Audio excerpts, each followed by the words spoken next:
Hi there, welcome to the all new episode of Phonera Talk. I'm Amit and here's Karthik, and today we are going to talk about a few of the interesting things of today.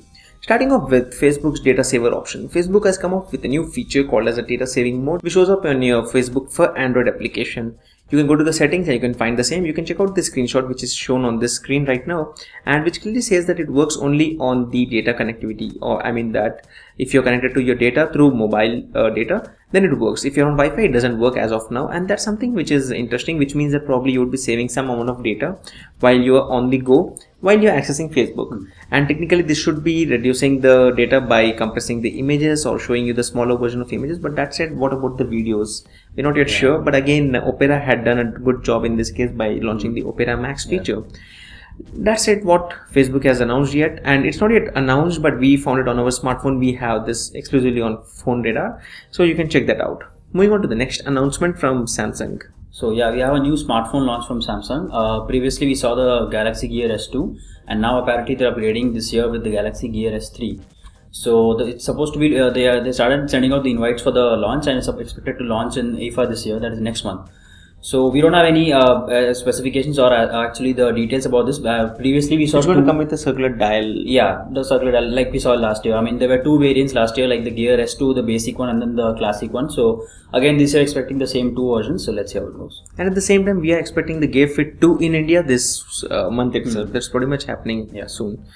Talking about the next interesting news is that Google has announced the Duo application for worldwide, and that's an public official launch. But that said, if you try to download the application, it's still available under pre-registration. Talking about the application, it's more like a video calling messenger or a Skype kind of messaging calling service, wherein you can do video calls with anyone on the go, and that's soon going to be replacing the Google Hangouts application. Again, the Hangouts application won't be removed, as there were a lot of rumors earlier, but that would be moving on to the enterprise and business, while the Duo application would be for consumers, which means that later on, let's say you want to talk to anyone, you can just run over the Duo application and do a quick one-on-one call. Again, this is on the same lines of Apple's FaceTime application, which we have been seeing on all the Apple computers and also the Apple iPhones, wherein with a click of a button you can call someone who is also connected to the internet. And that's something which Google is trying to attain here by keeping one dedicated application for video calling. And that's a decent job, but not yet it's available, and you can check out the link in the description to know more when it's launched. Moving on to the next news is from Huawei. So Huawei is going to be launch a new device now. Looking at the device, actually it looks very similar. From the back, it looks very similar to Nexus 6P. Like it has the same visor design that it had on the top. So Huawei had a good success with that design. And reusing it, going back to the same one. Yeah. So as far as the specification is concerned, we don't have much. I mean, according to the rumors, it's expected to come with a Kirin's 960 processor, the octa-core processor, and 4 GB of RAM. And camera is like 60 megapixel, 8 megapixel camera. You can check the links for all the detailed description. So that we don't have any other availability or pricing detail as such, so we'll wait. So that would be coming down in this few days. Yeah. Talking about the next interesting news is that we have just announced the Xiaomi's Mi Max giveaway on Phone Radar. We got this device for review from Xiaomi India, and this is again a Chinese variant, but that shouldn't be a problem to anyone if it's coming for free, right? Yeah. I mean, it's a 6.44 inches display smartphone, which is a good smartphone if you would like to watch movies or even travel for a day or two. The battery should be sufficient enough for the same. So this is a new giveaway which has just gone live on phoneradar.com. You can check out our Twitter handle or our website to check out the weekly giveaway section, where you can find this giveaway and you can probably win this one. Again, do make a note that this is only limited to people who are from India. Moving on to the next news is from Laiko and Coolpad. Yeah, so talking about the Chinese smartphones, we have a new smartphone launched from Laiko. This device is called the Cool One. This is actually the first device with like the joint merger with the Coolpad.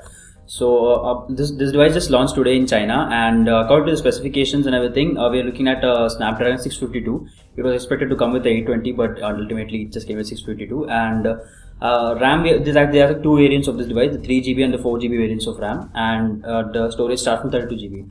As far as the pricing is concerned, it starts at 1099 yuan. 1100 yuan, and goes all the way up to 1700 yuan, and it actually has the dual camera in the back. So the dual camera technology is something which I'm looking forward to, because that's something where these days there's a lot of innovation happening, and Leica was expected to launch their own dual camera smartphone, but it came out to be a collaborated product from Leica and Coolpad. So this was the next news of the day. Moving on, tomorrow there won't be a Phone Data Talk because both of us are actually traveling to Delhi for the Huawei's P9 smartphone launch, which is happening tomorrow. And along with that, there's also an Zenfone event wherein they would be launching the Zenfone 3 series of smartphone in India. So both of these events would be happening tomorrow. But that said, our detailed review is almost done. We are ending up with the recording and the content writing of the same. So stay tuned tomorrow. You would be watching out our videos where we will be also doing the first boot of the Huawei's P9, a detailed review, a detailed camera review of this smartphone. So stay tuned for the same. This was the Phone Data Talk for the day. Stay tuned for the next one, which goes live day after tomorrow at 6 p.m. I'm Amit and here's Karthik, and we hope to see you guys in the next video. Thank you.